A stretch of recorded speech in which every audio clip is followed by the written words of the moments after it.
Hi hello வணக்கம், welcome to our channel. இன்றைக்கி நம்ம சேனலில் வெஜிடபிள்ஸ் எப்படி ரொம்ப நாள் ஃப்ரிட்ஜில் ஸ்டோர் பண்ணுறது அப்படிங்கிற வீடியோ தான் பார்க்க போகிறோம். வெஜிடபிள்ஸை ரொம்ப நாள் ஃப்ரிட்ஜில் ஸ்டோர் பண்ணுறதுங்கிறது கண்டிப்பாக ஒரு ஹெல்தி ஆப்ஷன் கிடையாது. ஆனால் இப்போ இருக்கிற சூழ்நிலையில் வேறு வழி இல்லை. ஆல்சோ நம்ம எவ்வளோ தூரம் வெளியில் போகாமல் இருக்கிறோமோ அது நமக்கும் மற்றவங்களுக்கும் ரொம்ப நல்லது. ஸோ எனக்கு தெரிஞ்ச சில டிப்ஸை நான் உங்ககிட்ட ஷேர் பண்ணியிருக்கிறேன். மேபி உங்களுக்கு இது ஆல்ரெடி தெரிஞ்சிருக்கலாம். ஸோ தெரியாதவங்களுக்காக இதை நான் ஷேர் பண்ணியிருக்கிறேன். ஸோ ஃபஸ்ட்டு மெத்தட், மேபி இது எல்லாருமே நீங்கள் ஆல்ரெடி யூஸ் பண்ணிகிட்டு இருந்திருக்கலாம். ஸோ ஒரு பெரிய பாத்திரத்தில் மஞ்சள் தூள், கல்லுப்பு, தண்ணி ஊற்றிட்டு இந்த வெஜிடபிள்ஸ் எல்லாம் போட்டுக்கோங்க. அதை ஒரு 10 நிமிஷம் ஊற வச்சுட்டு ஆர்டினரி தண்ணியில் நல்லா வாஷ் பண்ணிடுங்க.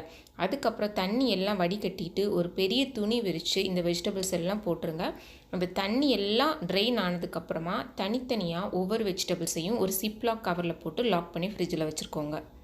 ஸோ செகண்ட் மெத்தட் என்னென்னு பார்த்தீங்கன்னா, வெஜிடபிள்ஸ் எல்லாம் கட் பண்ணி ஃப்ரீசரில் வைக்கணும். ஸோ ஆல்ரெடி சொன்ன மாதிரி எல்லாம் ட்ரைன் பண்ணதுக்கப்புறமா நீங்கள் வெஜிடபிள்ஸை கட் பண்ணிக்கோங்க. அதுக்கப்புறமா நல்ல கொதிக்க தண்ணியில் போட்டுட்டு ஒரு 2 மினிட்ஸ்க்கு அப்புறமா அதை ஐஸ் வாட்டர், அதாவது குளிர்ந்த தண்ணியில் போட்டுருங்க. அதுக்கப்புறமா தண்ணியை நல்லா வடிகட்டிட்டு ஒரு ஏர்டைட் கண்டெய்னரில் போட்டு நீங்கள் ஃப்ரீசரில் வச்சுக்கோங்க. இது இன்னும் ரொம்ப நாள் வெஜிடபிள்ஸ் கெட்டு போகாமல் இருக்கும்.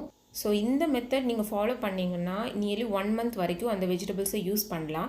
ஸோ வெஜிடபிள்ஸ் உங்ககிட்ட குவான்டிட்டிக்கு தகுந்தாப்பில் அது எவ்வளோ நாள் செலவாகும் அப்படின்னு உங்களுக்கு தெரியும். ஸோ அதை பேஸ் பண்ணி ஃபஸ்ட்டு மெத்தட் இல்லை செகண்ட் மெத்தட் யூஸ் பண்ணி வச்சுக்கோங்க. ஸோ இது ஆல்மோஸ்ட் எல்லா வெஜிடபிள்ஸுக்கும் பொருந்தும். வேறு சில வெஜிடபிள்ஸ், அதுக்கப்புறம் லெமன், புதினா, கொத்தமல்லி எல்லாம் எப்படி ஸ்டோர் பண்ணுறதுன்னு பார்க்கலாம்.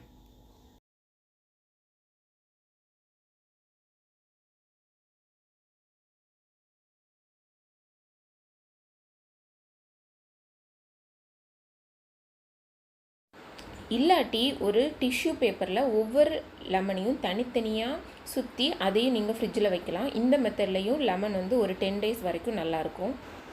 ஸோ அடுத்தது இஞ்சியை நல்லா தண்ணியில் வாஷ் பண்ணிக்கோங்க, அந்த மண்ணெல்லாம் போகிற மாதிரி. அதுக்கப்புறமா ஒரு ஸ்பூனை வச்சு அதோட தோலெல்லாம் எடுத்துக்கலாம். ஸோ அதுக்கப்புறமா நம்ம சைடில் உள்ள அந்த பிரான்ச் மாதிரி இருக்கும்ல, அதை நம்ம கையாலே உடச்சிட்டு ஒரு ஏர்டைட் கண்டெய்னரில் போட்டு ஃப்ரீசரில் வைக்கலாம். இது ரொம்ப நாள் இருக்கும். ஸோ நெக்ஸ்ட்டு பச்சை மிளகாய். இது இப்போன்னு இல்லை, எப்போவுமே நம்ம யூஸ் பண்ணலாம். காம்பை கிள்ளி நீங்கள் ஒரு ஏர்டைட் டப்பாவில் போட்டு வைக்கலாம். ஒரு 10 நாள் வரைக்கும் நல்லாயிருக்கும். ஸோ அடுத்தது புதினா, கொத்தமல்லி, கீரை. ஸோ எல்லாத்துக்கும் ஒரே ப்ரொசீஜர் தான். வாங்கிட்டு நல்லா வாஷ் பண்ணிக்கோங்க. வாஷ் பண்ணிவிட்டு அதுக்கப்புறமா ஒரு பெரிய துணி விரித்து அதை காய வச்சுக்கோங்க. இந்த தண்ணி எல்லாம் ட்ரெயின் ஆனதுக்கப்புறமாட்டு ஒரு ஏர்டைட் கண்டெய்னரில் பேஸ்லேயும் ஒரு டிஷ்யூ பேப்பர், அதுக்கப்புறமா கொத்தமல்லி கீரையை வச்சுட்டு அதுக்கு மேலேயும் ஒரு டிஷ்யூ பேப்பர் இப்படி வச்சிங்கன்னா அதில் ஏதாவது ஈரப்பதம் இருந்தாலும் அதை அப்சர்வ் பண்ணிக்கும். ஒரு வேளை நீங்கள் செக் பண்ணும்போது அந்த டிஷ்யூ பேப்பர் ஈரமாயிடுச்சுன்னா நீங்கள் ஒரு 3 டேஸ் ஒன்ஸ் அதை மாற்றிக்கோங்க. ஸோ இது இந்த டைமில் இல்லை, ஆர்டினரி டைமில் கூட நம்ம இந்த மாதிரி ஸ்டோர் பண்ணி வச்சுக்கலாம்.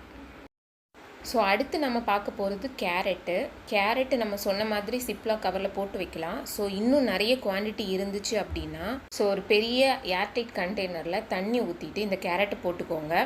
ஸோ 2 டேஸ் ஒன்ஸ் அந்த தண்ணியை மட்டும் நீங்கள் மாற்றிட்டே இருங்க. ஸோ இந்த மெத்தடில் நியர்லி 1 மந்த் வரைக்கும் கேரட் நல்ல ஃப்ரெஷ்ஷாக இருக்கும்.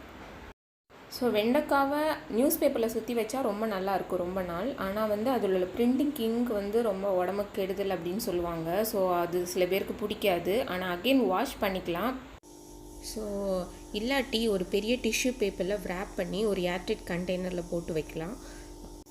ஸோ இன்னும் ஜாஸ்தி இருந்துச்சு அப்படின்னா ஃபஸ்ட்டு சொன்ன மெத்தட் படி கட் பண்ணிவிட்டு ஹாட் வாட்டரில் போட்டு கோல்டு வாட்டரில் போட்டு ட்ரெயின் பண்ணி ஃப்ரீசரில் ஸ்டோர் பண்ணி வைக்கலாம்.